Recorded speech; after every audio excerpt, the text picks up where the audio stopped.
Hello everyone, welcome back to my channel the beauty of education. দেখো, এর আগে আমি অলরেডি ফিজিক্সের অনেকগুলো চ্যাপ্টারের এমসিকিউ তোমাদেরকে সলিউশন করে প্রোভাইড করেছি। এর আগে যে চ্যাপ্টারগুলো করেছি সেগুলো হলো ভেক্টর, একমাত্রিক গতি করানো হয়নি। তারপর তোমার কার্যক্ষমতা শক্তি আজকে করাবো। এর আগে করেছি তোমার ঘর্ষণ, নিউটনের গতিসূত্র। ওকে, তাহলে এই ভিডিওগুলো যদি তোমরা না দেখে আজকে প্রথম এই ভিডিওর মাধ্যমে আমার চ্যানেলে এসছো, তাহলে ওপরের আই বাটনে একবার ক্লিক করে নাও। ওখানে আমি প্লেলিস্টগুলো অ্যাড করে রেখে দেবো, ওখান থেকে তোমরা দেখে নিতে পারো, কিংবা ইউটিউবের নিচে ডেসক্রিপশন বক্সে চলে যাও, সেখানে তোমরা পেয়ে যাবে। আর যদি ফেসবুকে দেখছো তাহলে দেখো, ফেসবুকের ডেসক্রিপশনে অর্থাৎ ওপরেই ভিডিওর ওপরেই সমস্ত কিছু লিঙ্কস কিন্তু প্রোভাইড করে দেওয়া থাকবে। ওখান থেকে তোমরা দেখে নিতে পারো, ওই সমস্ত চ্যাপ্টারগুলোর এমসিকিউ সলিউশন তোমরা পেয়ে যাবে। আজকে যে চ্যাপ্টারটা স্টার্ট করছি সেটা হলো work, energy and power. Work, energy and power থেকে অনেকগুলো এমসিকিউর প্রশ্ন তোমাদের দেওয়া আছে। ওয়ার্ক, এনার্জি অ্যান্ড পাওয়ার থেকে কিন্তু অ্যাকচুয়াল এক্সামে অর্থাৎ ক্লাস 11-এর যখন তুমি ফাইনাল এক্সাম দেবে তখন একটাই কিন্তু এমসিকিউর প্রশ্ন আসবে। একটা প্রশ্নের জন্য আমাদেরকে মোটামুটি নিয়ার অ্যাবাউট 60 কোয়েশ্চেন কিন্তু সলভ করতে হবে, এবং এই 60টা থেকে এটা ধরে নেওয়া যায় যে এই একটা কোয়েশ্চেন কিন্তু আমার এক্সামে চলে আসবে। ওকে, তো এটা করতে হবে। তার সাথে দেখবে আমার মনে হয় মোস্ট প্রবাবলি 4 নম্বর কি 5 নম্বরের একটা কোয়েশ্চেন আসবে, ঠিক আছে? দিয়ে এই টোটাল চ্যাপ্টারটা থেকে 5 আছে যতদূর আমার খেয়াল পড়ছে। ওকে, তো এইভাবে আমাদেরকে করতে হবে। তো যেহেতু একটা এমসিকিউ আসবে, আমাদেরকে সমস্ত এমসিকিউগুলো কিন্তু করতে হবে। তো চলো আমরা কোশ্চেন দিয়ে স্টার্ট করি। প্রথম কোশ্চেন দেখো, এটা দেওয়া আছে। কি বলছে? একটা বস্তুর উপর একটা স্থির মানের বল F is equal to minus I cap plus 2 J cap plus 3 K cap newton কাজ করে। বস্তুটি ওই বল দ্বারা জেড অক্ষ বরাবর 4 মিটার এবং তারপর ওয়াই অক্ষ বরাবর 3 মিটার সরাতে কৃতকার্য কত হবে বলো। তো দেখো, এইটা ভেক্টর মানে ফর্মে দেওয়া আছে। তো ভেক্টর ফর্মে আমাদের ওয়ার্ক ডান ইজিক্যাল টু কত হয়? এখানে দেখো, কার্য এমন একটা মানে রাশি, স্কেলার রাশি, যে কিন্তু দুটো ভেক্টর রাশি ডট প্রোডাক্ট করে আমরা পাই। দেখবে এটা কোয়েশ্চেনও মাঝে মধ্যে দিত, যে এমন দুটি ভেক্টর রাশি বলো, ভেক্টর রাশি গুণ করে একটা স্কেলার রাশি পাওয়া যায়, এমন একটা জিনিসের এক্সাম্পল দিতে বলে। তো সেটা কিন্তু কার্যর ক্ষেত্রে হয়। ফোর্স একটা ভেক্টর রাশি, আর তারপর যে সরণ আমরা বার করছি সেটাও একটা ভেক্টর রাশি, বাট এই দুটো টার্মসে যখন আমরা ডট প্রোডাক্ট করছি তখন যে জিনিসটা পাবো সেটা হলো কার্য, এবং সেটা একটা স্কেলার রাশি। তাহলে এই যে ফোর্সটাকে দেখো ভেক্টর ফর্মে দেওয়াই আছে, মাইনাস আই ক্যাপ প্লাস তোমার দেওয়া আছে 2 জে ক্যাপ প্লাস দেওয়া আছে 3 কে ক্যাপ। এবার আমাদেরকে বার করতে হবে যে আর ভেক্টরটা, সে আর ভেক্টরটা সমান কত। তো দেখো, এটা তথ্যতেই দেওয়া আছে। কি বলেছে? জেড অক্ষ বরাবর 4 মিটার গেছে। তাহলে জেড অক্ষ বরাবর একক ভেক্টর কি হয়? কে ক্যাপ। আমরা জানি, এটা ভেক্টর চ্যাপ্টারে পড়েছি। তাহলে আমি বলতে পারি যে 4 কে ক্যাপ সরণ ঘটেছিল। তারপর বলেছে দেখো, ওয়াই অক্ষ বরাবর 3 মিটার সরেছে। তাহলে ওয়াই অক্ষ বরাবর ইউনিট ভেক্টর কি হয়? আমরা সবাই জানি জে ক্যাপ। তাহলে আমরা বলতে পারি যে 3 জে ক্যাপ। বাস, দেখো আই অক্ষ অর্থাৎ এক্স অক্ষ বরাবর, আই ক্যাপ বরাবর বা এক্স অক্ষ বরাবর কিন্তু কোনো সরণ হয়নি, ওই জন্য এখানে দেখো আই ক্যাপটা এলো না। বাস, এবার সিম্পল এই দুটোর ডট প্রোডাক্ট করতে হবে। তো খুব সহজ, আমরা আই ক্যাপের সাথে শুধুমাত্র আই ক্যাপের গুণ করলেই পাবো, বাকি সমস্ত ক্ষেত্রে 0 হবে। তো দেখো, এখানে আই ক্যাপের সাথে যেহেতু এদিকে আই ক্যাপ নেই, গুণটা হলো না। তাহলে 2 জে এর সাথে যখন আমরা 3 জে গুণ করব তখন আমরা পাবো 6, আর 3-এর সাথে যখন 4 গুণ করব তখন পাবো 12। তাহলে 6 আর 12 যোগ করে দিলে হয়ে গেল তোমার 18। ইউনিটটা কিসে আসবে? জুল এককে আসবে, যেহেতু কার্যের রাশিমালা বা কার্যের একক হলো জুল। তাহলে 18 জুল হয়ে গেল এই প্রশ্নটার মানে সঠিক উত্তর। ওকে, আমরা এবার চলে যাই নেক্সট প্রশ্নতে, দেখা যাক কি আছে। নেক্সট প্রশ্ন দেখো কি বলছে। বলছে একটা অর্ধগোলাকৃতি পাত্রে এইচ উচ্চতা থেকে একটা ছোট বলকে ঠেলে দেওয়া হলো। ঠিক আছে, বলটিকে এমন বেগে ঠেলা হলো যেন সেটি ঠিক পাত্রের বিপরীত প্রান্তের সর্বোচ্চ উচ্চতায় ওঠে। পাত্রের শীর্ষদেশের উচ্চতা হলো আর, হলে বলটিকে যে বেগে ঠেলা হলো তার মান কত? দেখ, কোশ্চেনটা একটু বুঝতে হবে। দেখো, এরকম একটা পাত্র আছে, ঠিক আছে? এই পাত্রটার বলেছে শীর্ষদেশের উচ্চতা। তাহলে পাত্রের শীর্ষদেশ, দ্যাট মিনস, আমি একটু বোঝাই তোমাদেরকে কোশ্চেনটা, ভালো কোশ্চেন। দেখো, পাত্রের শীর্ষদেশ মানে হলো এই জায়গাটা, ঠিক আছে? উল্টানো, উল্টানো নয়, আমাদের সোজা বাটির মতোই একটা, ঠিক আছে? তাহলে এই নিচের পোর্শনটা যখন আমরা পোটেনশিয়াল এনার্জি ক্যালকুলেট করি তখন আমরা মিনিমাম, যেটা সব থেকে সর্বনিম্ন উচ্চতা হয়, সেখানটাকে একটা বেস পয়েন্ট হিসাবে ধরি। তাহলে এটা আমার বেস পয়েন্ট, অর্থাৎ এইখানে পোটেনশিয়াল এনার্জি আমি বলতে পারি 0। ঠিক আছে, তাহলে এইখান থেকে সর্বোচ্চ পয়েন্ট অর্থাৎ এই পয়েন্টটার, বা যেদিক থেকে তুমি ধরো না কেন, এই পয়েন্টটার হাইট বলে দিয়েছে। দেখো কত বলে দিয়েছে? উচ্চতা বলে দিয়েছে আর। বেশ, এবারে বলছে একটা অর্ধগোলাকৃতি পাত্রে এইচ উচ্চতা থেকে একটা ছোট বলকে কিন্তু ঠেলা হলো। তাহলে এইচ উচ্চতা, তাহলে আর এর থেকে একটু ছোট উচ্চতা, ধরো এইখান থেকে ঠেলা হয়েছে, ঠিক আছে? তাহলে এইটা, এইখান থেকে ধরো একটা ছোট বলকে ঠেলা হয়েছে, এই হাইটটা বলে দিয়েছে কত? এইচ। তাহলে এই হাইট থেকে একটা বলকে ঠেলে দেওয়া হলো, তাহলে বলটা কি হবে? এইভাবে পড়বে। পড়তে পড়তে কি বলেছে? বলছে এমন একটা বেগে ঠেলা হয়েছে। তাহলে প্রথমে ইনিশিয়ালি কিন্তু এই বস্তুটার মধ্যে একটা কি ছিল? বেগ ছিল। সেই বেগটা আমি মনে মনে ধরে নিলাম যে ভি ভেলোসিটি দিয়ে পরে বস্তুটাকে ঠেলা হয়েছে। সেই ঠেলার ফলে কি বলেছে? যে বস্তুটা অপর প্রান্তের অর্থাৎ এই দিকে এসে পড়ে একদম ফাইনালি এইখানে অবধিও কিন্তু উঠে গেছে, ঠিক আছে, অপর প্রান্তের একদম সর্বোচ্চ উচ্চতায়, অর্থাৎ এই জায়গাটাতে কিন্তু এতটা অবধি কিন্তু বলছে বলটা উঠে যাবে, এটা বলেছে। বেশ, তো বলটার কিছু দেয়নি, মানে মাসটা আমি ধরে নিচ্ছি এম। এবার এখান থেকে দেখো সিম্পল কি করে ক্যালকুলেট করবে, তাহলে এখানে তোমাকে প্রথম যে জিনিসটা বুঝতে হবে, দেখো প্রথম যখন ভি ভেলোসিটি, অর্থাৎ তুমি একটা সার্টেন ভেলোসিটি নিয়ে বলটাকে ঠেলেছো বলেই না এতটা উঁচু উঠেছে, নাহলে কিন্তু নর্মালি অতটা উঠতে পারতো না, ঠিক আছে। নর্মালি কি হতো, যদি কোনো ভেলোসিটি নিয়ে না মানে পড়তো, তাহলে এই যেহেতু এই উচ্চতায় আছে ভূমি থেকে, তাহলে এখানে একটা পোটেনশিয়াল এনার্জি ওর ছিল প্রথম থেকে এমজিএইচ, সেই এমজিএইচটাই ওর কাইনেটিক এনার্জিতে কনভার্ট হতো এবং সেই তার দরুন যতটা অবধি উঠতে পারতো ততটাই কিন্তু উঠতো।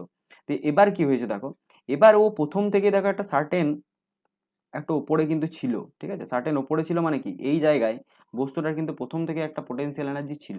সেটা কত বলো তো, দেখো এম হলো তার ভর, ঠিক আছে, এম হলো তার ভর, আর জি তো কাজ করেই। এবার প্রথমেই কতটা হাইট উঠেছিল, এইচ হাইট উঠেছিল, তাহলে এম জি এইচ প্রথমেই কিন্তু এই জায়গাতে তার পোটেনশিয়াল এনার্জি ছিল। এর সাথে তুমি একটা ভি ভেলোসিটি নিয়ে বস্তুটাকে নিচের দিকে ঠেলেছো, তার মানে ওর সেই মুহূর্তে একটা গতিশক্তিও ছিল, সেটা কত, হাফ এম ভি স্কোয়ার। তাহলে এই জায়গায় M G H plus half M V square কিন্তু ওর এনার্জি ছিল।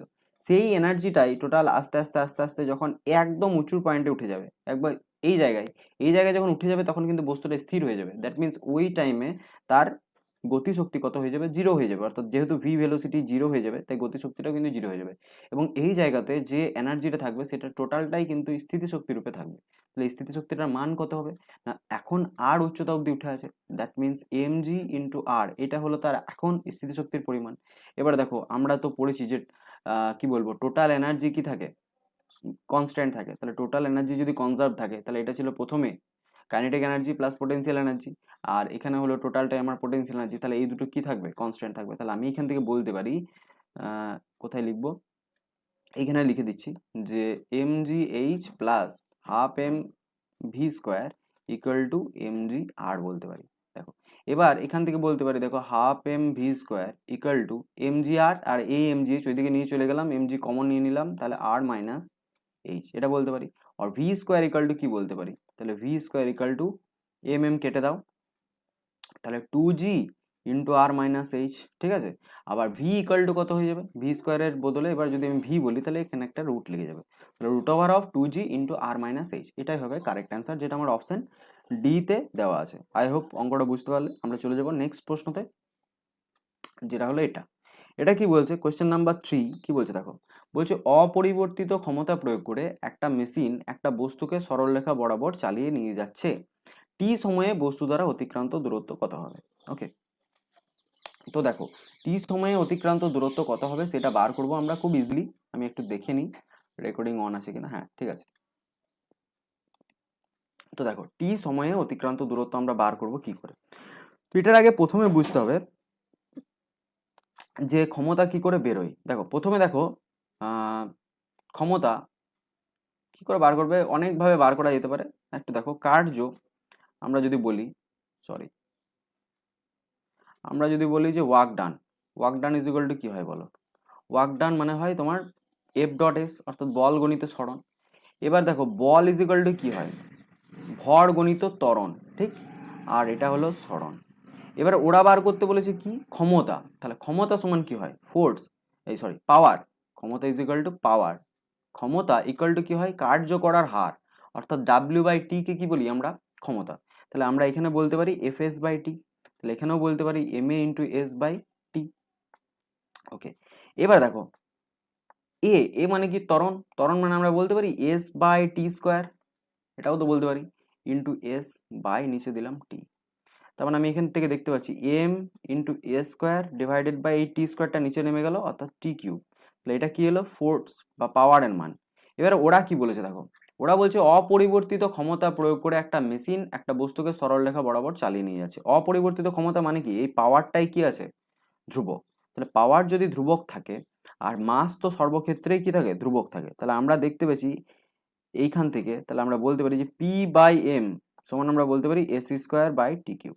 এবার দেখো এই বাঁ দিকে দুটো টার্মই কিন্তু এখানে ধ্রুবক বলেছে, মাস ভর সেটা তো অপরিবর্তনশীল, ঠিক আছে, আর পাওয়ার এখানে বলে দিয়েছে যে অপরিবর্তিত ক্ষমতা প্রয়োগ করলে, তাহলে এই পি বাই এম গোটা জিনিসটাই ধ্রুবক। তাহলে আমি যদি পেয়ে যাই যে AC square by t cube সমান যদি ধ্রুবক বলে দেয় কেউ আমাকে, তাহলে আমি এখান থেকে বলতে পারি না যে এসি স্কোয়ার ভ্যারি করছে টি কিউবের সাথে। খুব easy, AC square by t cube equal to যদি ধ্রুবক হয় তাহলে এসি স্কোয়ার ভ্যারিজাস বা ধ্রুবক টি কিউব সমানুপাতিক ধ্রুবক। এবার এখান থেকে এরা বার করতে বলেছে যে টি সময়ে বস্তু দ্বারা অতিক্রান্ত দূরত্ব এসটা টি এর সাথে কিভাবে ভ্যারি করবে, না ভ্যারি করবে টি টু দি পাওয়ার 3/2 এর সাথে। I hope clear. এই যে এসি স্কোয়ার ছিল টি কিউব, তাহলে এস ইকুয়াল টু কি হবে টি টু দি পাওয়ার 3/2। তাহলে টি টু দি পাওয়ার 3/2 কোথায় দেওয়া আছে, এইটাই টি টু দি পাওয়ার 3/2। দেখো এটাকে ব্রেক করো, টি টু দি পাওয়ার 3 রুট দেওয়া আছে, তার মানে বাইরে হাফ আছে, তার মানে এটা T to the power 3/2। I hope clear, কোয়েশ্চেনটা বোঝা গেল। আমরা চলে যাবো এবার নেক্সট প্রশ্নতে। তো 4 নাম্বার কোয়েশ্চেন দেখো কি বলছে। 4 নাম্বার কোয়েশ্চেন বলা আছে 3 গ্রাম, ওকে, 3 গ্রাম ভরের একটা কণার উপর একটা বল এমনভাবে কাজ করে যেন কণাটির অবস্থান সময়ের সাথে এইভাবে ভ্যারি করছে, x equal to 3t - 4t square plus T cube সমীকরণ অনুযায়ী পরিবর্তিত হয়। বলছে এক্স কে মিটার এবং টি কে যদি সময় এককে প্রকাশ করা হয় তাহলে 4 সেকেন্ডে কৃতকার্য কত হবে। তাহলে 4 সেকেন্ড পর কৃতকার্য কত হবে এটা বার করতে বলেছে। তাহলে দেখো দুটো কেস, 4 সেকেন্ড পর কৃতকার্য যদি আমি বার করতে যাই, একটা করতে পারি কি বল গণিত সরণ সমান কৃতকার্য করে দিতে পারি। তাহলে 4 সেকেন্ডে কতটা সরণ হচ্ছে সেটা আমরা একটু দেখে নিই। বেশ দেখে নিই। তাহলে এক্স ইকাল টু কত আছে 3t - 4t স্কোয়ার প্লাস টি কিউব, ঠিক আছে। এবারে দেখো 4 সেকেন্ডে, তাহলে এই যে এক্স সরণটা একটা টাইমের অপেক্ষক, মানে এটাকে আমরা বলতে পারি যে ফাংশন অফ টাইম, ঠিক আছে, এটা বলা আছে। তাহলে আমি যদি কারেন্টটাও চলে গেল, ওকে, এখানে আপাতত এখন স্টপ করছি, নেক্সট টাইম আবার শ্যুট করব। তো দেখো আমরা এই প্রশ্নটার মানে শ্যুট করছিলাম, প্রশ্নটা শ্যুট করতে করতে কারেন্ট চলে গেছিল, সেই কারণে আমাকে শুটিং বন্ধ রাখতে হয়েছিল। তো এটা আমরা কি করে করব, আর কারেন্ট চলে গেলে কেন শুটিং বন্ধ রাখি সেটা তো অলরেডি তোমরা জেনেই গেছো। ল্যাপটপের ব্যাটারি নেই, ডাইরেক্ট কারেন্টে চলে, কারেন্ট চলে গেলে আমাকে বন্ধ করতে হয়। তো দেখো এবার এক্স দেওয়া আছে, এক্সটা ফাংশন অফ টাইম বলে দেওয়া আছে। তাহলে এটাকে আমি কি করে সলভ করব, খুব ইজি ওয়ে, কি আমাদেরকে কার্য শক্তির উপপাদ্য যেটা আমরা পড়েছিলাম যে কার্য ইকুয়ালস টু কি হয় গতিশক্তির, আমরা বলতে পারি কার্য ইকুয়াল টু কি হয়, বলা আছে দেখবে গতিশক্তির পরিবর্তন, ঠিক আছে। তাহলে এখানে আমাকে কিন্তু এই থিওরেমটা অ্যাপ্লাই করতে হবে। তাহলে এটা কি করে অ্যাপ্লাই করব দেখো, তাহলে দেখো এক্স বলে দেওয়া আছে, তাহলে এক্স থেকে আমি ভেলোসিটি বার করতে পারবো খুব সহজ। ভি ভেলোসিটি ইকুয়াল টু আমরা কি জানি না একক সময়ে বা কোনো একটা সার্টেন সময়ে যতটা দূরত্ব যায় সেটাই হলো তার ভেলোসিটি। তাহলে ডিএক্স বাই ডিটি করি, তাহলে ডিএক্স বাই ডিটি করো 3, এটা হয়ে যাবে 8t আর এটা হয়ে যাবে 3t স্কোয়ার। বেশ, এবার বলো যখন যাত্রা শুরু করেছিল তখন টি ইজ ইকাল টু কত ছিল 0, তখন আমি ভ্যালু পাবো ইউ প্রাথমিক বেগ। তাহলে এখানে টি ইজ ইকাল টু 0 বসাও, তাহলে প্রাথমিক বেগ কত আসছে দেখো 3 মাইনাস এটাও 0 চলে আসবে, এটাও 0 চলে আসবে, তাহলে 3 মিটার পার সেকেন্ড হলো প্রাথমিক বেগ। আর অন্তিম বেগ কত হবে বলো তো, অন্তিম বেগ দেখো টি ইজ ইকাল টু কত বলেছে 4 সেকেন্ডে, তখন 4 সেকেন্ড পর তার অন্তিম বেগ কত হবে, তাহলে 4 বসিয়ে দেবে টি এর জায়গাগুলোতে। তাহলে 3 into 8 into 4 plus 3 into 4 square, 4 4 16, তাহলে 3 মাইনাস 32 প্লাস 48, ঠিক আছে। তাহলে এটা হলো তোমার 19, তাই তো 48 থেকে 32 গেলে 16, 16 সাথে 3, হ্যাঁ 19, বেশ ঠিক আছে। তাহলে এবার আমরা টোটাল কার্য বা work done is equal two লিখতে পারি হাফ এম, এমটা দেখো দেওয়া আছে 3 গ্রাম, এটাকে করে নাও 3/1000, কারণ কেজিতে অ্যান্সার দেওয়া আছে যেহেতু মিলি জুল সব এসআই ইউনিটে। আর V square minus you square 19 এর স্কোয়ার মাইনাস 3 এর স্কোয়ার, ওকে, এইটা ক্যালকুলেট করতে হবে। আমরা একটু জায়গাটা ক্লিয়ার করি, এটা তো যাচ্ছে না, তাহলে এইখানটা ক্লিয়ার করো, ওকে।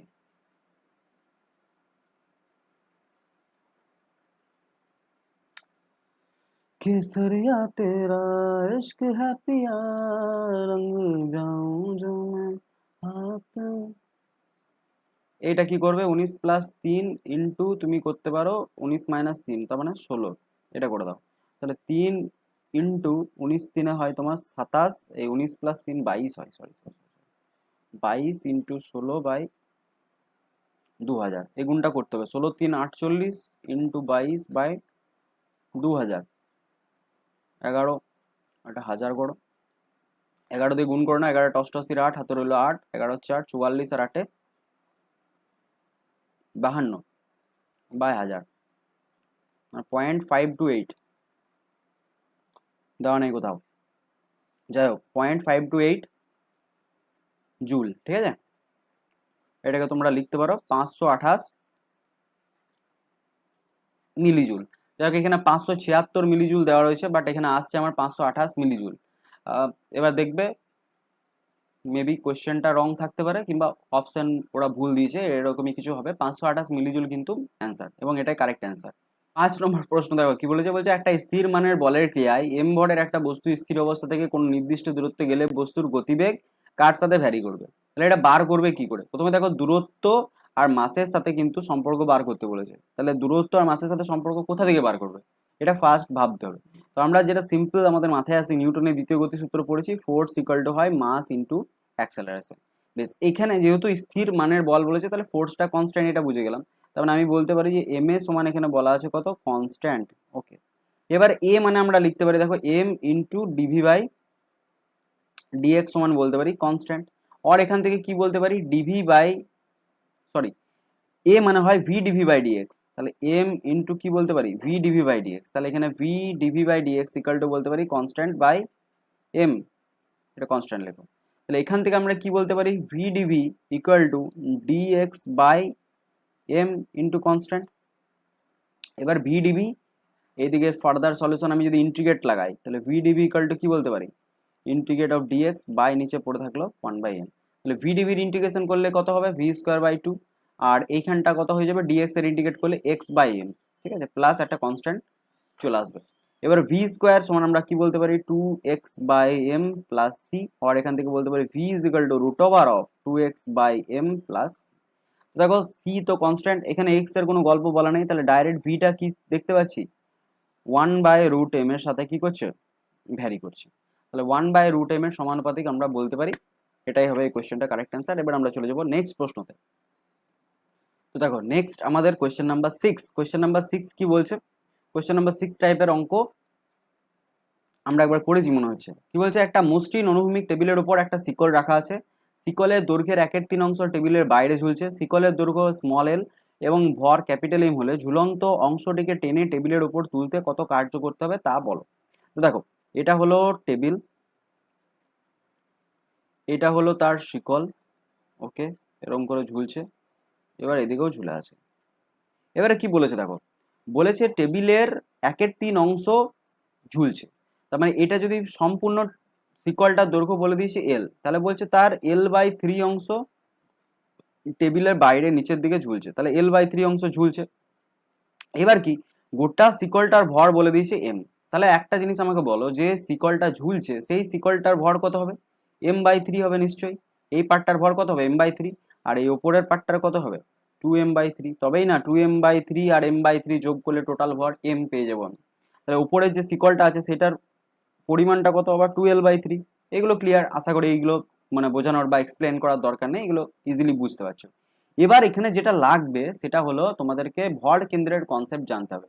এই যে শিকলটা এখানে ঝুলে আছে, যে শিকলটার আমি ভর বললাম m/3, ঠিক আছে, এই m/3 কিন্তু শিকলটা দেখো একটা মানে একটা বড় জিনিস, তো শিকলটার দৈর্ঘ্য যে এল বলেছে, এই এলটা সম্পর্কে কিন্তু আমার কোনো আইডিয়া নেই।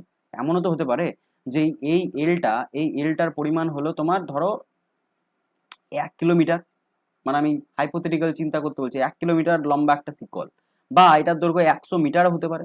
তাহলে 100 মিটার দৈর্ঘ্যের যদি শিকল, তার যদি 2/3 অংশ তুমি বার করো, সেটা অনেক লম্বাই হবে, 60 মিটার বা 30 মিটার অংশ, 30 মিটার মানেও কিন্তু অনেক লম্বা। তাহলে সেই লম্বাটা যদি এই দিকে ঝুলতে থাকে, তাহলে এই যে টোটাল ভরটা m/3, সেই ভরটা কোন পয়েন্টে কাজ করবে সেটাকে বলা হয় সেন্টার অফ মাস, যেটা একটা চ্যাপ্টারে আছে, যেটা তোমাদের এখনো পড়ানো হয়নি, সেটাকে বলা হয় ভর কেন্দ্র। তাহলে ভর কেন্দ্রটা কোন জায়গায় থাকবে, অর্থাৎ এই যে টোটাল ভর, সেই ভরটাই শিকলের কোন জায়গায় কেন্দ্রীভূত থাকবে সেটা তোমাকে কিন্তু জানতে হবে।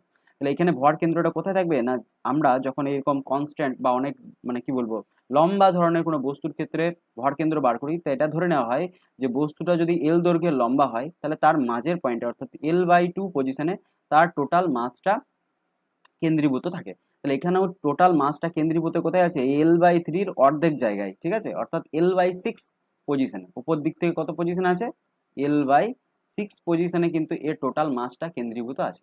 তাহলে এই মাসের পরিমাণটা নিয়ে কোনো চাপ নেই, মাসের পরিমাণটা কত m/3, ঠিক আছে।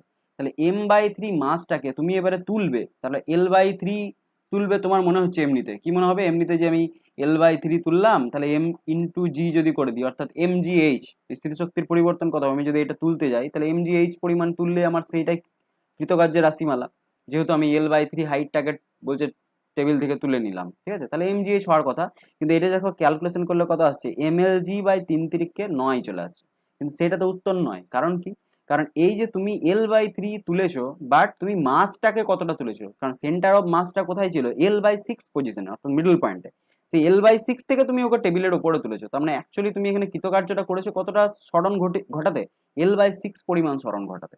তাহলে এই l/3 জায়গায় এখানে আমরা কত বসাবো, l/6, এটা হলো ভর কেন্দ্রের সরণ, অর্থাৎ ভর কেন্দ্রটা ছিল l/6 পজিশনে, সেই l/6 পজিশন অর্থাৎ এই জায়গাটা, এই জায়গা থেকে তুমি কিন্তু শুধু এইটুকু টেবিলের উপরে তুলেছো, তাহলে সেইটা কৃতকার্য কত হচ্ছে দেখো, mlg/6 কত হচ্ছে 18। তো এটাই হবে কারেক্ট অ্যান্সার, যেটা আমার অপশন ডি তে দেওয়া আছে। আই হোপ কোশ্চেনটা বুঝতে পারলে। আমরা চলে যাবো নেক্সট প্রশ্ন। 7 নম্বর কোশ্চেন দেখো কি বলছে, বলছে একজন ভার উত্তোলক 3 সেকেন্ড সময়ে মাটি থেকে 2 মিটার উঁচুতে 300 কেজি ভর তুললো, লোকটি যে ক্ষমতা প্রয়োগ করলো তার পরিমাণ বলো। তাহলে কোনো একটা ভার উত্তোলক যদি সার্টেন হাইটে কোনো জিনিস তোলে, তাহলে স্থিতিশক্তির পরিবর্তনটাই তার কৃতকার্য রাশিমাল হবে mgh। এবার একটা সার্টেন টাইম ধরে যদি সে কাজ করে, সেটাই হয়ে যাবে তার ক্ষমতা, অর্থাৎ পি পাওয়ার ইজিক্যাল টু আমরা বলতে পারি ওয়ার্ক ডান বাই টাইম, তাহলে mgh/t। এটা এবারে mgh গুলো বসিয়ে দাও, এম দেখো 300 কেজি দেওয়া আছে, জিটা বসিয়ে দাও তুমি 10 মিটার পার সেকেন্ড স্কোয়ার, আর এইচটা 2 মিটার, আর টাইমটা বলেছে দেখো 3 সেকেন্ড। এটা ফার্দার ক্যালকুলেট করো, অপশন ডি চলে আসবে। যদি জি এর মান যদি না আসে, জি সমান 9.81 বসিয়ে ক্যালকুলেট করো, মিলে যাবে, ঠিক আছে, 1960 ওয়াট হয়ে যাবে অ্যান্সার। ঠিক আছে, চলো নেক্সট কোশ্চেনে চলে যাই আমরা। 8 নাম্বার কোশ্চেন কি বলছে দেখো, বলছে একটা টারবাইন ব্লেডের উপর 600 কেজি পার মিনিট হারে জল পড়ছে, জলপ্রপাতের উচ্চতা 100 মিটার, এর ফলে টারবাইনে যে ক্ষমতা উৎপন্ন হয় তার পরিমাণ কত। তো দেখো, তাহলে ক্ষমতা equal to p equal to turbine হারে জল পড়ছে, জলপ্রপাতের উচ্চতা 100 মিটার, তার মানে জলপ্রপাত একটা সার্টেন হাইট থেকে পড়ছে, তার মানে হাইট থেকে পড়লে আমার কি হবে, স্থিতিশক্তির পরিবর্তন, অর্থাৎ আবার mgh বাই আমাকে করতে হবে কি টাইম। তাহলে দেখো এবার mgh এখানে 6000 কেজি পার মিনিট বলেছে, তার মানে m/t-টা বলে দিয়েছে, তাহলে 6000 কেজি পার মিনিট, এটাকে সেকেন্ড করে নাও, ঠিক আছে, তাহলে t ইজিক্যাল টু কত হয়ে যাবে 60 সেকেন্ড, ইন্টু জি করে দাও তোমার, জি বলে দিয়েছে 10, তাহলে 10 বসাও, ইন্টু হাইট বলেছে দেখো কত 100 মিটার উপর থেকে, তাহলে এইটা ক্যালকুলেট করো, এটা দিয়ে কাটলে কত হবে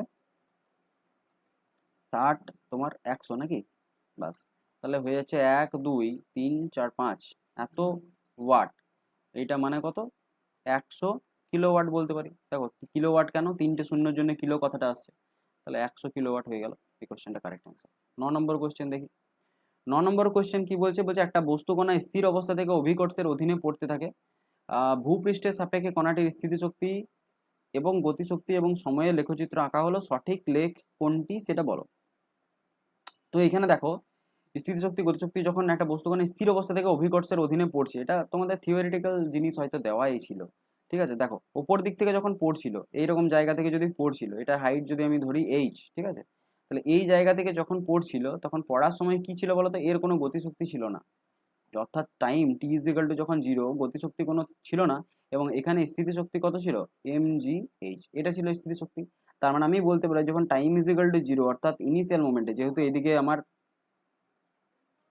পজিশনগুলো দিয়েছে এগুলো হাইটের পজিশন, ঠিক আছে, এগুলো সব হাইটের কার্ভ, এগুলো দেয়নি, ঠিক আছে, এটা হাইটকে এইদিকে ডিনোট করছে, ঠিক আছে, আর এদিকে টাইম, তাহলে টাইম যখন 0 ছিল, অর্থাৎ ইনিশিয়াল পজিশনটাতে আমার কি ছিল mgh টা মানে কি পোটেনশিয়াল এনার্জি, তাহলে পোটেনশিয়াল এনার্জি ছিল ম্যাক্সিমাম, আর ই কে যেটাকে বলছি কাইনেটিক এনার্জি, সেটা ছিল 0। তাহলে এখানে দেখো আমরা দেখতে পাচ্ছি এই যে কাইনেটিক এনার্জির কার্ভ, সেটা টি ইজিক্যাল টু 0 থেকে কত আছে 0 আছে, আর পোটেনশিয়াল এনার্জি কি আছে ম্যাক্সিমাম আছে। এইবার পরেরটা দেখতে হবে। এবার দেখো এইরকম অপশন কিন্তু কোথায় কোথায় দেওয়া আছে, এরকম অপশন কিন্তু সবগুলোতেই দেওয়া আছে, দেখো এখানেও দেওয়া আছে, এখানেও দেওয়া আছে, এখানেও দেওয়া আছে, তো অপশন বিটাই কেন হবে সেটা বোঝার জন্য আমাদেরকে ইকুয়েশনগুলো একটু দেখতে হবে। তাহলে mgh গেল। এইবার যখন ধরো সার্টেন একটা ফিক্সড কিছুটা দূরত্ব একটা ভি ভেলোসিটি নিয়ে পড়লো, সে এক্স বা টি টাইমে ধরো কিছু একটা ডিস্টেন্স ট্রাভেল করেছে, এলো উপর দিক থেকে কিছুটা ডিস্টেন্স ট্রাভেল করলো, এক্স ডিস্টেন্স ট্রাভেল করে টি টাইমে এসে এখানে পড়েছে, তাহলে এখানে তার একটা সার্টেন ভেলোসিটি হয়ে যাবে। তাহলে ভেলোসিটি হলে ভি ইজিক্যাল টু আমরা বলতে পারি u equal to 0 plus gt, তাহলে এতটা পরিমাণ সে এখন বেগ অর্জন করে নিয়েছে, ঠিক আছে। তাহলে এতটা পরিমাণ বেগ যদি অর্জন করে নেয় তখন গতিশক্তি কত হবে, half M V square, v স্কোয়ারের জায়গায় আমরা বলতে পারি জি স্কোয়ার টি স্কোয়ার, এটা বলতে পারি। ঠিক আছে, আর স্থিতিশক্তি কত হয়ে যাবে, s equal to ut minus half gt square হবে। তাহলে এস কতটা পরিমাণ নামলো, এই যে এক্স ইকুয়াল টু কি হবে ut minus half gt square, মানে হাফ জি টি স্কোয়ার, এতটা পরিমাণ কমছে। ঠিক আছে, তাহলে স্থিতিশক্তি কত হয়ে যাবে এখন, এম জি, এইচ ছিল ইনিশিয়ালি, সেখান থেকে এম জি আর হাফ জিটি স্কোয়ার, এটা কমে গেল। তাহলে দেখো এটা সার্টেন ওয়েতে কিন্তু স্থিতিশক্তি কি হচ্ছে, টাইমের রেসপেক্টে কমছে, আর গতিশক্তিটা টি স্কোয়ার ভ্যারি করছে, বাড়ছে। তাহলে গতিশক্তিটা টি স্কোয়ার মানে কি হয়, এইরকম টার্মে বাড়ছে, আর এই পোটেনশিয়াল এনার্জিটা যেহেতু টি স্কোয়ারের রেসপেক্টে কি হচ্ছে, কমছে, তার মানে এই দিকে হবে। এবারে কি এক্স ভেরিজাস টি স্কোয়ার কার্ভটাই কিন্তু এরকম দেখতে হয়, অর্থাৎ আমি যদি বলি যে কার্ভটা কোনো কিছু একটা ফাংশন ধরে যদি টি স্কোয়ারের সাথে হয়, তাহলে এই টি স্কোয়ারের ফাংশনটা এরকম করেই কিন্তু ওঠানামা করে, না বাড়লে এইদিকে এইভাবে বাড়ে, আর যদি কমে তো এইভাবে কমে। ঠিক আছে, তো যেহেতু টি ইজ ইকাল টু জিরোতে পোটেনশিয়াল এনার্জি ম্যাক্সিমাম ছিল, সেই জন্য এই পয়েন্টটা ধরছি আমি। তাহলে এই হয়ে গেল correct answer. I hope clear. আর চলে যাই নেক্সট প্রশ্নতে। তো কোয়েশ্চেন নাম্বার 10 কি বলছে দেখো, কোয়েশ্চেন নাম্বার 10 ভালো করে পড়ো, কোয়েশ্চেনটা কিন্তু খুব ভালো। কি বলছে দেখো, বলছে একটা বায়ুচালিত জেনারেটর বায়ু শক্তিকে তড়িৎ শক্তিতে রূপান্তরিত করে। ধরো যে জেনারেটরটি তার ব্লেডের সঙ্গে সংশ্লিষ্ট বায়ু শক্তির একটা নির্দিষ্ট অংশকে তড়িৎ শক্তিতে কনভার্ট করে।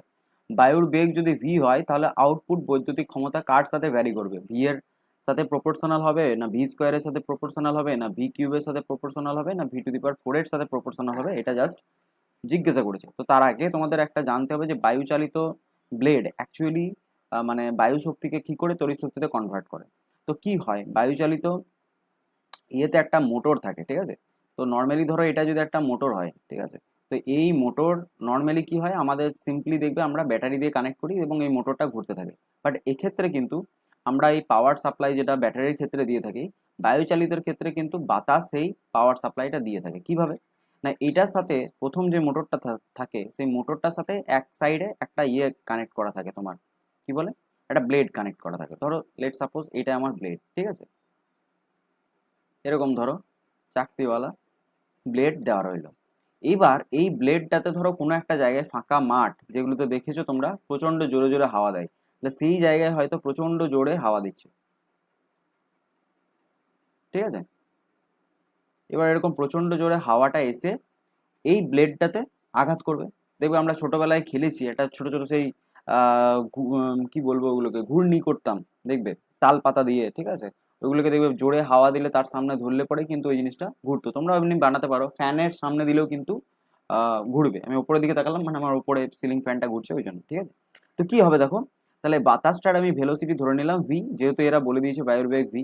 এবার বায়ুর বেগ ভি এসে যেই পাখাগুলোতে আঘাত করবে, এই পাখাটা কিন্তু অটোমেটিক ঘুরতে থাকবে। তাহলে যেই অটোমেটিক ঘুরতে থাকবে, তাহলে এই ঘোরার জন্য এইখানে এই মোটরটা কি হয়ে যাবে, চালিত হয়ে যাবে, এবং এই মোটর থেকে এই বাতাসের শক্তির জন্য এইখানে এবার কি হবে, এই বাতাসের শক্তিটাকে কাজে লাগিয়ে কিন্তু এবার ঘুরতে থাকবে, এবং ঘুরতে থাকলে এখান থেকে আমাদের ইয়ে দেবে, কি বলে, তোমার এই যেটা বলছে তড়িৎ শক্তি তৈরি করতে থাকবে। তাহলে এই হলো মেকানিজম। তাহলে এখান থেকে এবার তুমি কি করে বার করবে, দেখো বৈদ্যুতিক ক্ষমতা বার করতে বলেছে। তাহলে বৈদ্যুতিক ক্ষমতা বা পাওয়ার ইজ ইকুয়াল টু কি হবে না, ওয়ার্ক ডান বাই টাইম, এটা হবে।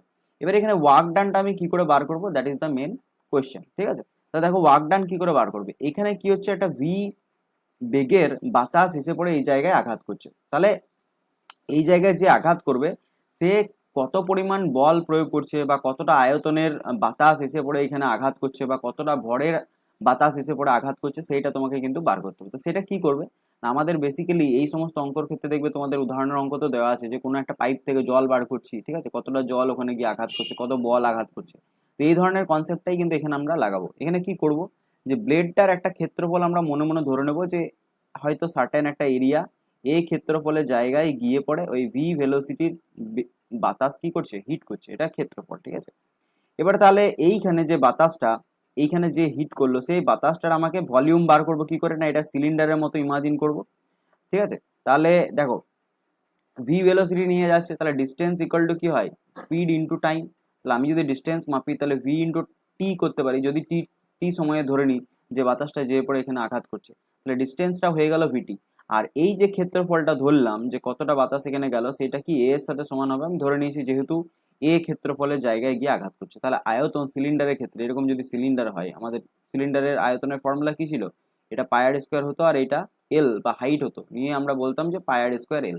ঠিক আছে, তাহলে এখানেও সেই করবো, এই পাই আর স্কোয়ার মানে কি, এই ক্ষেত্রফলটা, তো এই ক্ষেত্রফলটা তো আমি এখানে এ ধরেছি, আর এল মানে লেন্থটা, এই লেন্থটা দেখো পেলাম কত এখনই ভিটি, তাহলে এ ভিটি এটা হলো এতটা আয়তনের বায়ু টি সেকেন্ডে বা টি সময়ে যে পড়ে কিন্তু এখানে আঘাত করছে। এবারে এটা হলো বায়ুর আয়তন, তাহলে বায়ুর ভর কত হবে সেটা তোমাকে বার করতে হবে, কারণ একটা সার্টেন ভরই তো বল প্রয়োগ করতে পারবে। তাহলে দেখো আমরা আবার কি জেনেছি যে বল তোমার কি ভর বাই আয়তন সমান কি হয়, ঘনত্ব হয়। তাহলে আমরা ভর ইজ ইকুয়াল টু বলতে পারি যে ঘনত্ব ইন্টু আয়তন। তাহলে বায়ুর ঘনত্ব আমি যদি রো ধরে নিই আর আয়তনটা আমি তো পেলাম এ ভি টি, তাহলে এত ভরের বাতাস গিয়ে পড়ে কিন্তু ওখানে আঘাত করছে, তাহলে ওইটা আবার টি টাইমে আঘাত করছে, তো এখান থেকে আমরা কিন্তু বার করতে পারবো। তাহলে এখানে কত হচ্ছে দেখো, আমরা বলতে পারি যে রো এ ভি টি সেইটা ওখানে গিয়ে আঘাত করছে কত ভেলোসিটিতে আমাদের। এবার দেখো তোমাকে আর কি বার করতে হবে, রো এ ভিটি বসালাম, এবার টাইম দিয়ে ভাগ করে দাও, ঠিক আছে, টি কেটে গেল, তাহলে রো এ ভি এটা চলে এলো তোমার পাওয়ারের ইকুয়েশন, রো এ ভি। ঠিক আছে, এইবার এইখান থেকে তোমাকে কিন্তু পাওয়ারটাকে ভি এর সাথে কিভাবে ভ্যারি করছে সেটা দেখতে হবে, আর কোনো টার্ম কি ইউজ করা যাবে সেটা তোমরা এটা চিন্তা করার চেষ্টা করো।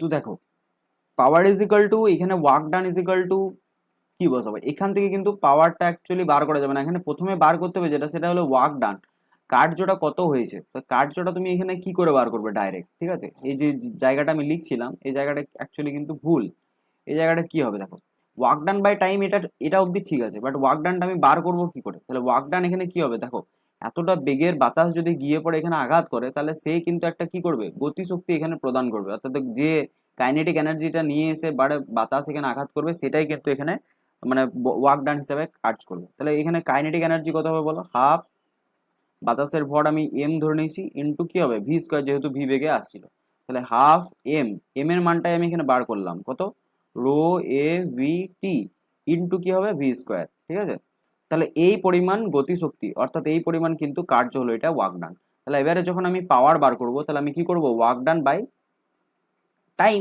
অবভিয়াসলি, তাহলে ওয়ার্ক ডান কত হচ্ছে দেখো, half rho A V T into V square divided by টি।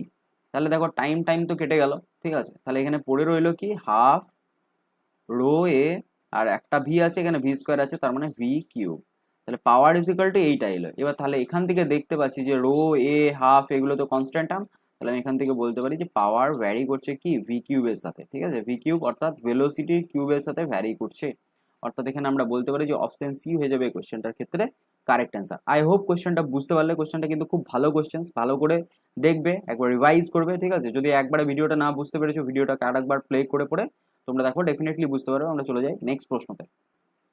তো নেক্সট কোয়েশ্চেন নাম্বার 11 কি বলছে দেখো, বলছে একটা ইলেকট্রন 1 ভোল্ট বিভব প্রভেদের মধ্য দিয়ে গেলে যে শক্তির অধিকারী হয় তা কত। তাহলে দেখো 1 ভোল্ট এই বিভব প্রভেদ, তাহলে এখানে তোমাকে বুঝতে হবে এটা ইলেকট্রিসিটি অধ্যায়ের ব্যাপার। এখানে যদি একটা বিভব প্রভেদ কাজ করে, এটা হলো এ পয়েন্ট, এখানের পোটেনশিয়াল যদি ভি এ হয়, এটা যদি হয় বি পয়েন্ট, এখানের পোটেনশিয়াল যদি ভি বি হয়, তাহলে একটা চার্জ যার পরিমাণ হলো কিউ, সেই কিউ চার্জকে যদি আমি এই জায়গা থেকে এরকম করে টিক টিক টিক টিক করে ভি বি পয়েন্টে অর্থাৎ বি পয়েন্টে নিয়ে যায়, তাহলে আমার কৃতকার্য কত হয়, সেই কৃতকার্য রাশিমালাটা হয় ডাব্লিউ ইজ ইকাল টু হয় কিউ ইন্টু বিভব প্রভেদ, অর্থাৎ দুই প্রান্তের বিভব প্রভেদ, যেটাকে আমি ভি দিয়ে ডিনোট করলাম, ভি মানে actually V A minus VB. ঠিক আছে, অর্থাৎ দুটো প্রান্তের বিভবের পার্থক্য। তাহলে ডাব্লিউ ইজ ইকাল টু কি হয় কিউ ইন্টু ভি, তাহলে আমাদের এখানেও কিন্তু কিউ ইন্টু ভি করতে হবে। তাহলে এখানে কি বলে দিচ্ছে একটা ইলেকট্রন, তাহলে একটা ইলেকট্রন মানে ওয়ান চার্জ, একটা চার্জ, এবারে একটা চার্জের ভ্যালু কত 1.6 ইন্টু 10⁻19। ঠিক আছে, ইন্টু ভি এইটা তুমি করবে, তাহলে এটা কত হবে, এইটা সমান দেখো একটা ইলেকট্রনের চার্জ, তাহলে 1 ইলেকট্রন ভোল্ট 1 ইভি। ঠিক আছে, এটা 1.6 ইন্টু 10⁻19 এটা কি হয় জুল, তাহলে 1 ইভি ইজ ইকুয়াল টু, এটাও মনে রাখতে পারো যে 1 EV is equal to 1.6 into 10⁻19 joule হয়। I hope clear. আমরা চলে যাবো নেক্সট প্রশ্নতে।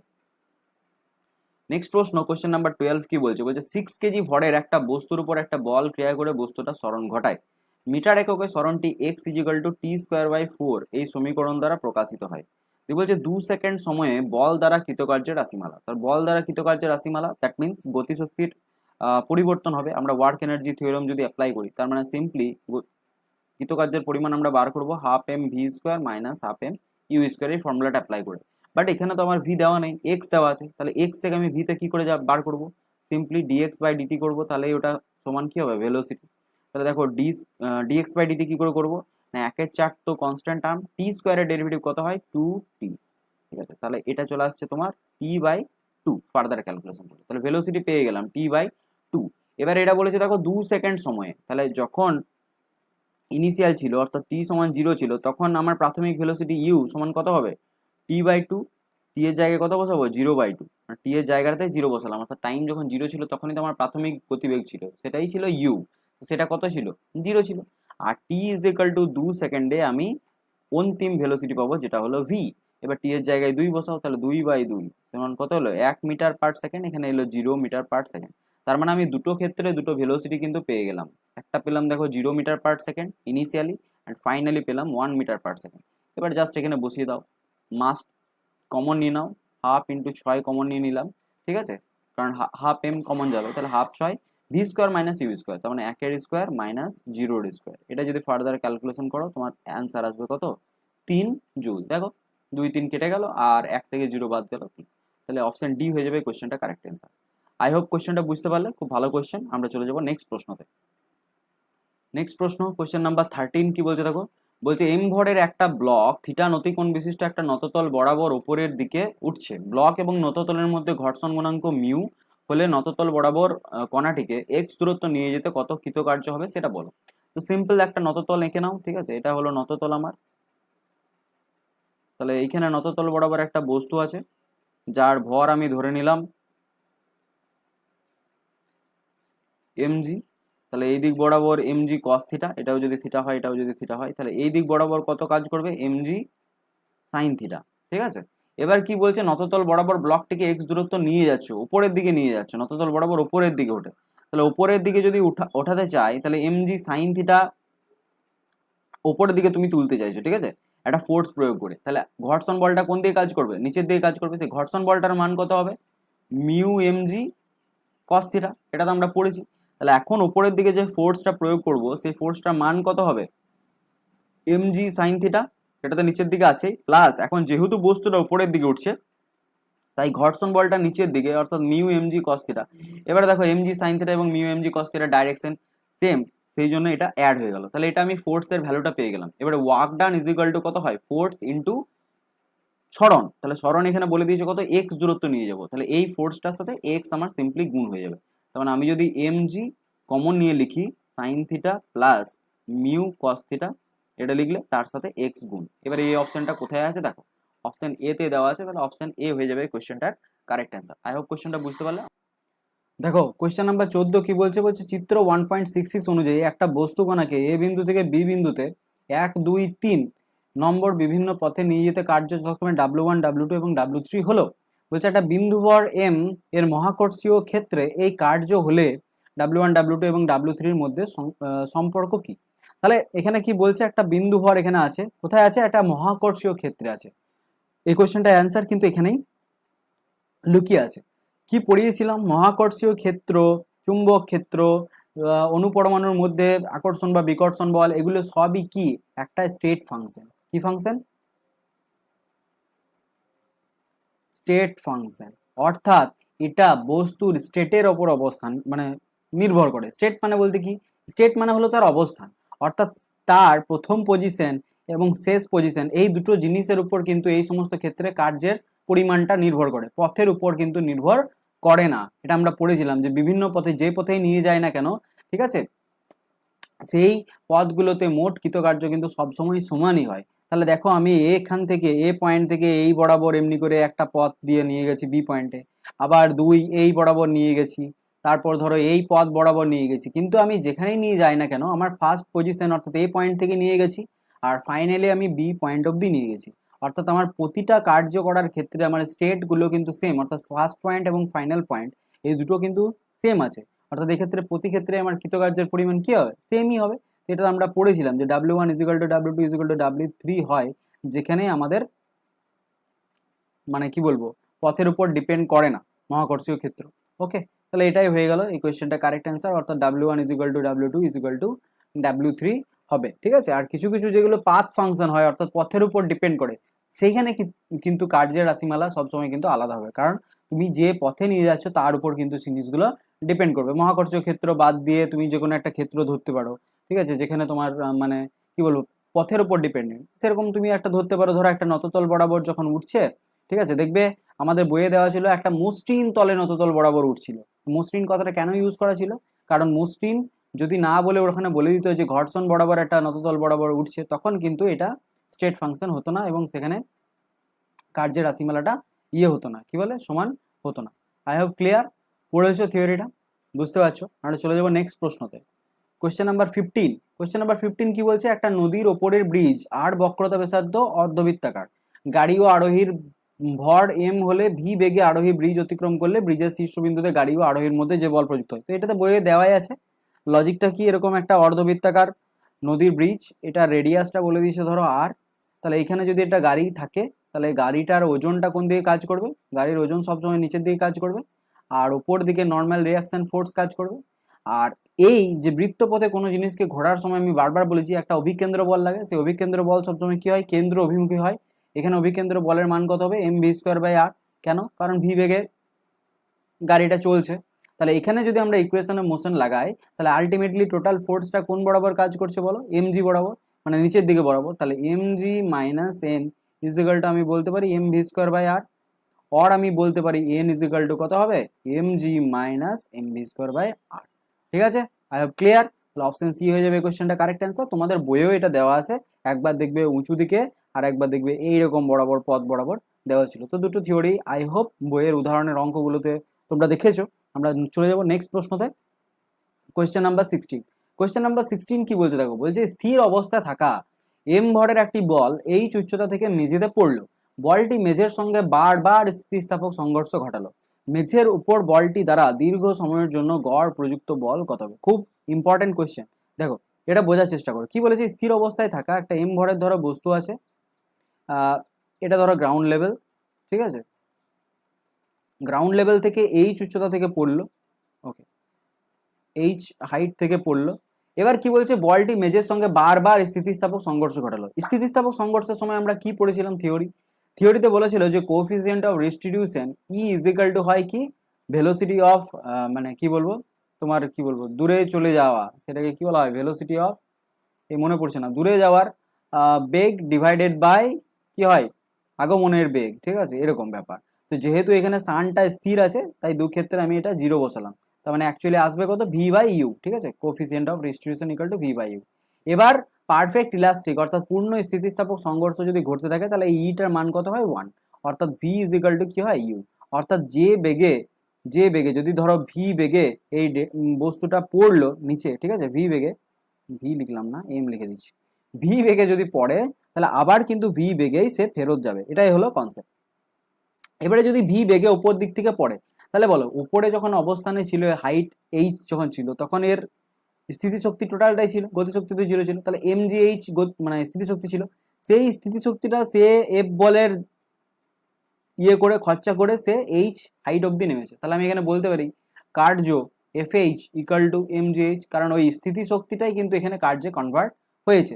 তাহলে এটা যদি কার্যে কনভার্ট হয়, এখান থেকে আমি ফোর্সটার মান বলতে পারছি কত, mg।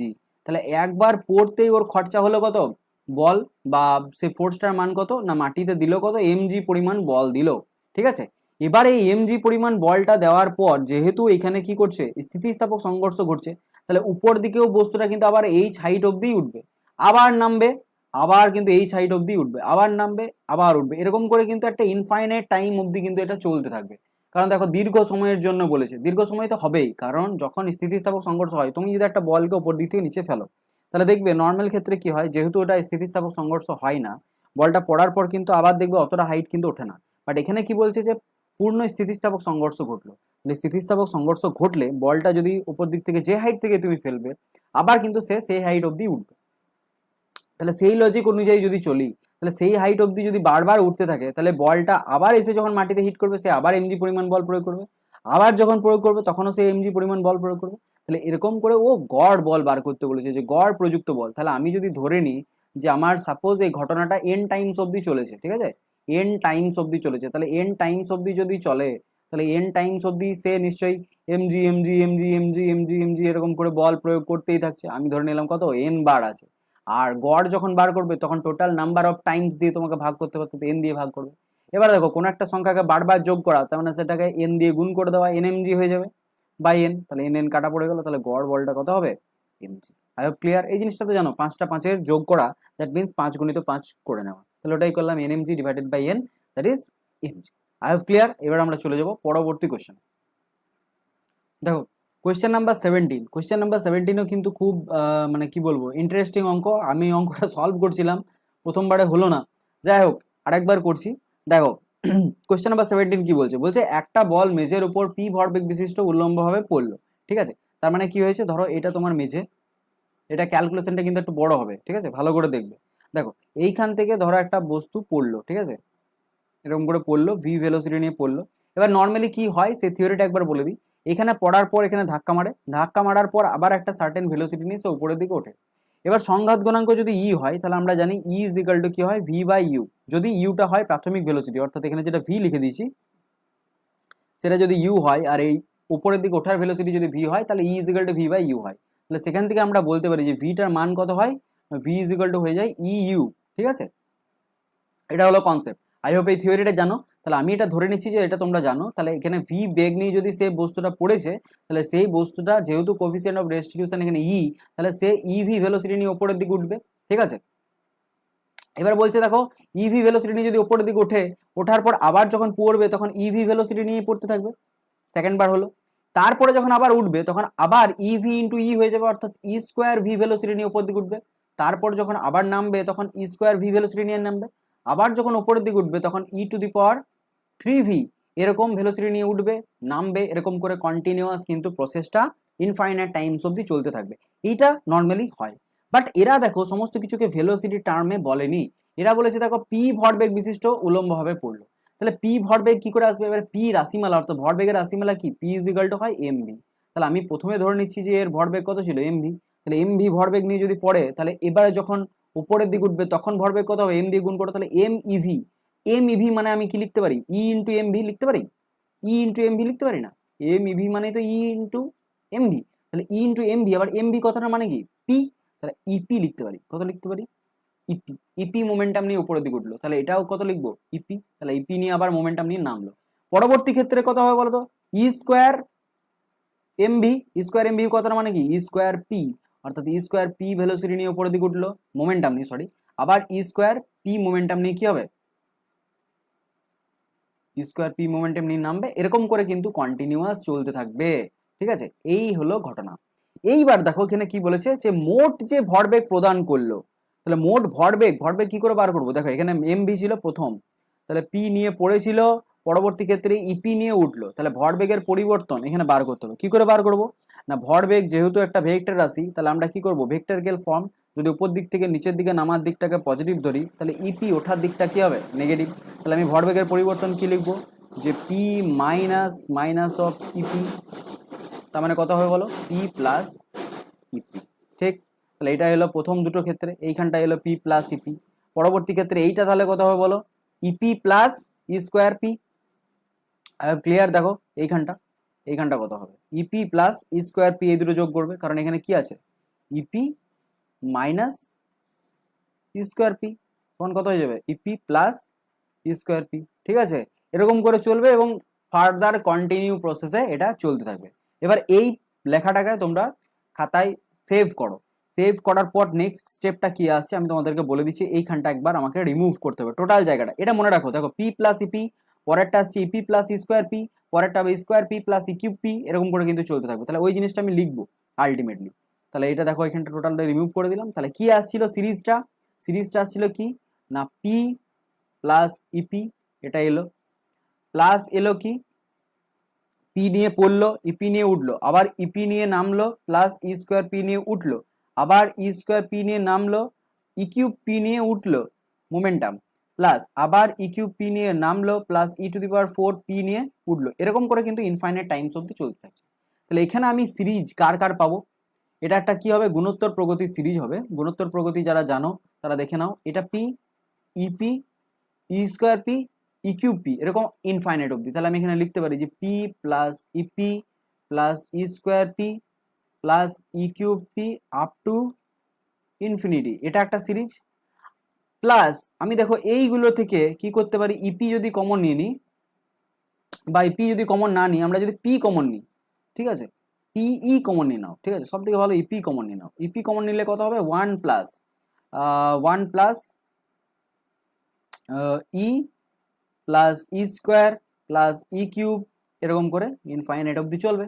তাহলে এখানে দেখো, এখানে রেশিও যেটা বলা হয় আর, সেটা কত হয়, এখানে দেখো, এখানে সব ক্ষেত্রে আবার পি কমন আছে, পিটা কমন নিয়ে নাও, তাহলে 1 plus E square plus E cube up to infinity. আর এখানে আছে ইপির পর 1 plus E square plus E cube up to infinity. তাহলে এই রকম ব্যাপার। তাহলে এই দুটো ক্ষেত্রেই কিন্তু টার্মটা সেম এসছে, 1 প্লাস ই, এটা ই সিরিজের ফর্মুলা। কেউ মনেও রাখতে পারো, ই সিরিজের ক্ষেত্রে ডাইরেক্ট এটার ফর্মুলা কত হয়, 1/1 মাইনাস আর হয়। তাহলে 1/1 মাইনাস এখানে আর মানে কত, আর মানে এখানে গুণোত্তর প্রগতির ক্ষেত্রে ই হয়। গুণোত্তর প্রগতির ক্ষেত্রে এটা কত হচ্ছে, ই। দেখো একের সাথে ই গুণ করে ই এসছে, ই এর সাথে ই গুণ করে ই স্কোয়ার এসছে, ই স্কোয়ারের সাথে ই গুণ করে ই কিউব এসছে, ঠিক আছে, ই3 এসছে। তাহলে পি ইন্টু কত হয়ে যাবে, 1/1 মাইনাস ই, প্লাস এখানেও কত হবে, ইপি ইন্টু 1/1 মাইনাস ই। ওকে, তাহলে এখানে দেখো দুটো থেকে আবার 1/1 মাইনাস ই কমন আছে, এখানে আমরা লিখতে পারি পি প্লাস ইপি, ঠিক আছে। এবার পি প্লাস ইপি থেকে আবার পি কমন নিয়ে নাও, তাহলে উপরে চলে আসছে 1 প্লাস ই আর নিচে আসছে 1 মাইনাস ই। তাহলে এইটা হবে কিন্তু আমার ফাইনাল উত্তর। তো অঙ্কটা কি বলবো, দারুণ লেভেলের অঙ্ক ছিল। কোয়েশ্চেন নাম্বার ডি অর্থাৎ অপশন নাম্বার ডি হয়ে যাবে প্রশ্নটা সঠিক উত্তর। ভালো অঙ্ক ছিল, আমাকেও বেশ মানে 2-3 বার অঙ্কটা করালো তবেই অঙ্কটা এসছে, ঠিক আছে। তো এটা একটু ভালো করে সেভ করে রেখো, ভালো করে একবার খাতায় তুলে রেখো, এই কোয়েশ্চেনটা কিন্তু ভালো। ওকে, এমসিকিউ এর মানে মানে অনেকটাই বড়, যাই হোক এটা করে রাখবে। এবার আমরা চলে যাবো পরবর্তী প্রশ্নতে। দেখো এবার আছে আমাদের কোয়েশ্চেন নাম্বার 18। কোয়েশ্চেন নাম্বার 18 কি বলছে, এই আগের মতনই পুলি সিরিজের অঙ্ক এটা। বলে যে 1.67 চিত্রানুযায়ী একটা মসৃণ কপিকলের উপর দিয়ে একটা অতিক্রান্ত হালকা অপরিহার্য সুতো দুপ্রান্তে একটা 0.36 কেজি এবং 0.72 কেজি ভরের দুটি ব্লককে ঝোলানো হলো। সংস্থাটি বাধাহীন অবস্থায় স্থির অবস্থা থেকে ছেড়ে দিলে 1 সেকেন্ড পরে সুতোটির দ্বারা এত ভরের ব্লকটির উপর কৃতকার্যের পরিমাণ কত হবে। তাহলে আমি এইটাকে ধরে নিচ্ছি, যেহেতু ডান দিকে ঝুলছে, এটাকে ধরে নিই 0.272 কেজি, আর এইটাকে ছোট ধরে নাও 0.36 কেজি, ঠিক আছে। তাহলে এইটা উপর দিকে উঠবে, ঠিক আছে, আর এইটা নিচের দিকে নামবে। একটা এ অ্যাক্সেলারেশন নিয়ে আমি সাপোজ ধরে নিচ্ছি যে এটা নিচের দিকে নামছে আর এটা এ অ্যাক্সেলারেশন নিয়ে উপর দিকে উঠছে। তাহলে এর আগে আমরা যখন নিউটনের পুলি সিরিজের অঙ্ক পড়েছিলাম তখন আমরা এটা ডাইরেক্ট একটা ফর্মুলা পড়েছিলাম, মনে পড়ছে, ইনটু কি ছিল, জি। তাহলে এটা আমরা এখানে অ্যাপ্লাই করব, দিয়ে সিস্টেমের ত্বরণটা বার করব। তাহলে কত হবে বলো, m1 মাইনাস m2, তার মানে বড়টা থেকে ছোটটা বাদ দাও, এখানে m1 মাইনাস m2 মানে বিয়োগ ফলটা, তাহলে 0.72 minus 0.36 divided by 0.72 plus 0.36 into G. দেখো এইটা নিয়ে ঘাবড়ানোর কিছু নেই, এটা অ্যাকচুয়ালি দেখো এটার যদি রেশিও বার করি, এটা হলো 2 ইউনিট আর এটা হলো 1 ইউনিট। কারণ দেখো 36-এর ডবল হলো 72, তাই তো। তাহলে 36-এর ডবল যদি 72 হয়, এটা জাস্ট বোঝার জন্য, এটাকে আবার মুছে দিলে হবে না, এটা বোঝার জন্য, কারণ এইখানের ক্যালকুলেশনটা আমি করবো। তাহলে দেখো 2 মাইনাস 1 তার মানে 1/2 প্লাস 1 মানে 3, ঠিক আছে, ইন্টু জি। তাহলে g/3 বেসিক্যালি এলো কত, g/3 ত্বরণ নিয়ে এই বস্তুটা উপরের দিকে উঠছে আর এই বস্তুটা নিচের দিকে নামছে। এবার দেখো এ ত্বরণ নিয়ে, এই যে এ অ্যাক্সেলারেশন নিয়ে ওঠানামা করছে, তার মানে এই সিস্টেমটা এখন কি হয়ে গেছে, এই সিস্টেমটা এখন কিন্তু অজড়ত্বীয় হয়ে গেছে, অজড়ত্বীয় নির্দেশতন্ত্র হয়ে গেছে। তাহলে এবার এই বস্তুটা যখন উপরের দিকে উঠবে তখন এই তারটাতে কত টেনশন কাজ করবে বলতো, কত ফোর্স কাজ করবে। উপরের দিকে ওঠার সময় টেনশনের রাশিমালাটা কত হবে, mg প্লাস ma হয়ে যাবে, কারণ একটা এ অ্যাক্সেলারেশন নিয়ে বস্তুটা এবার উপর দিকে উঠছে, ঠিক আছে। এটাকে অন্যভাবেও এক্সপ্লেন করা যেতে পারে, কিভাবে এক্সপ্লেন করবে, যেহেতু এ ত্বরণ নিয়ে উপর দিকে উঠছে, তাহলে নিচের দিকে একটা অলিক বলও কাজ করবে, এমজি নিচের দিকে কাজ করছিল আর এম এ পরিমাণ অলিক বল নিচের দিকে কাজ করছে, সেই হেতু এমজি প্লাস এম এ হচ্ছে। বা আমরা সিম্পল যে টান সংক্রান্ত সমস্যা যখন পড়েছিলাম, মনে পড়ছে, সেই বান্দরের ওঠার অঙ্কগুলো করিয়েছিলাম, যে একটা বান্দর যদি এম মাস হয়, সে যদি এ ত্বরণ নিয়ে উপরের দিকে উঠতে থাকে, তাহলে দড়িটার উপর টানের মান বেড়ে যায়, M G plus M A হয়ে যায়, আবার যখন বান্দরটা নিচের দিকে নামে তখন M G minus M A হয়। তাহলে সেই রকমই এখানে কেস, এখানে দড়িটা উপরের দিকে উঠছে, তাহলে ওই তারের উপর যে টেনশনটা কাজ করবে, ফোর্স যেটাকে বলো, টেনশন মানে কি, টান, তো সেটাকে বল হিসাবে তুমি ধরতে পারো। তাহলে সেই বলটা কত হবে না এম ইন্টু জি প্লাস এ। তাহলে এম যা আছে এম কত আছে 0.36 আছে, জিটা জি লিখলাম, এর মান দেখো জি বাই থ্রি, তাহলে g plus g by three, তার মানে একের সাথে একের তিনের যোগ, তার মানে কত হয়ে যাবে 4/3 জি। ব্যাস, এটা বল। এবার সরণ কত হয়েছে সেটা তোমাকে বার করতে হবে, কারণ তোমাকে কার্যের পরিমাণ বার করতে দিয়েছে, এটা হলো বলটার রাশিমালা 0.36 ইন্টু 4/3 জি। এবার সরণ কি করে বার করবে না, দেখো 1 সেকেন্ডে বলেছে উঠেছে, তাহলে এক্স 1 সেকেন্ডে কত ত্বরণ নিয়ে উঠছিল, এ ত্বরণ নিয়ে উঠছিল, তাহলে এটার মান কত জি বাই থ্রি। তাহলে আমরা এখানে বলতে পারি যে সরণ কত হবে s equal to ut plus half at square, এখান থেকে বলতে পারি।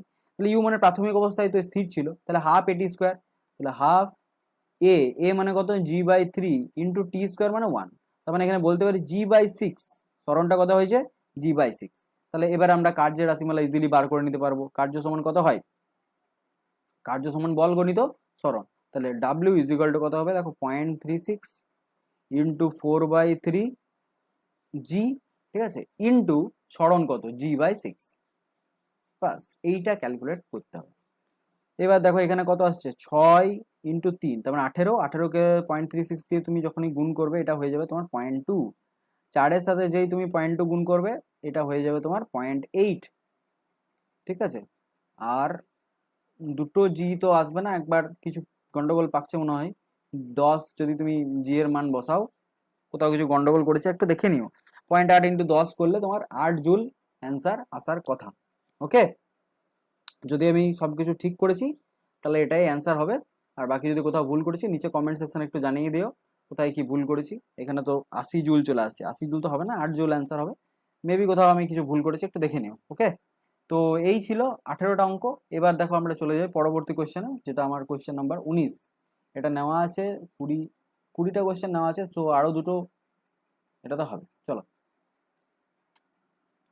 দেখো কোশ্চেন নাম্বার 19টা কি বলছে, বলছে 5 কেজি ভরের একটা বস্তুর ভরবেগ বলে দিয়েছে 10 কেজি মিটার পার সেকেন্ড, বস্তুটির গতির দিকে 10 সেকেন্ড ধরে 0.2 নিউটন বল ক্রিয়া করলে গতিশক্তি বৃদ্ধির পরিমাণ কত হবে এটা বার করতে বলেছে।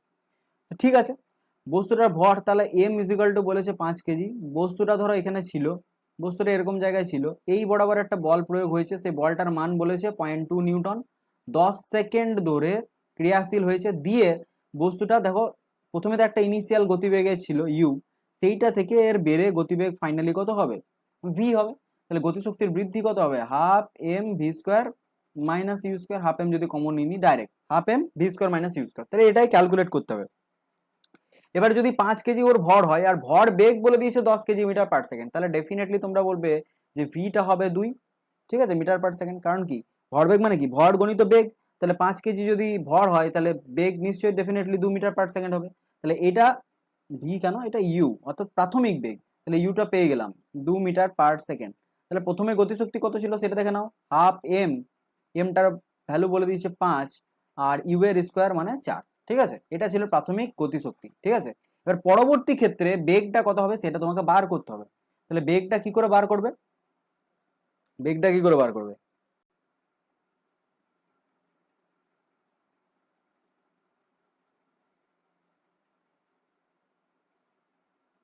বেগটা কি করে বার করবে, 10 সেকেন্ড ধরে 0.2 নিউটন বল ক্রিয়া করলে, 10 সেকেন্ড ধরে 0.2 নিউটন বল ক্রিয়া করলো, তাহলে ফোর্স দেওয়া আছে, একটা সার্টেন টাইম ধরে বলটা কাজ করলো, গতিশক্তির বৃদ্ধির পরিমাণ। আই হোপ একটু চিন্তা করে নি। হ্যাঁ চলো, বুঝে গেছি কি করে বার করতে হবে। দেখো কি করবো আমরা, আমরা একটা কাজ করতে পারি যে ফোর্স ইকুয়াল টু, আমরা জানি ফোর্স ইকুয়াল টু কি হয় এম ইন্টু এ, এ মানে কি বেগের পরিবর্তন অর্থাৎ V minus you by T, এইখানে দেখো সবগুলোই দেওয়া আছে, এই যে 0.2 দেওয়া আছে, তাহলে ফোর্সের আমি এখানটা একবার মুছে দিচ্ছি, ঠিক আছে, এখানটা একবার মুছে দিচ্ছি। ওকে, দেখো তাহলে এফ এর মান কত দেওয়া আছে বলো 0.2, এই টিটা এখানে গুণ করে দাও, টি এর মান কত আছে 10 সেকেন্ড, ইজিক্যাল টু এম কত দেওয়া আছে 5, ওই 5টাকে এদিকে ভাগ করে দাও, equal to v minus u, v মানে অন্তিম বেগ, এটা বার করবো, আর ইউটা কত বেরোলো আমার, ইউটা এখানে বেরোলো 2, বাস এইটা বসাও।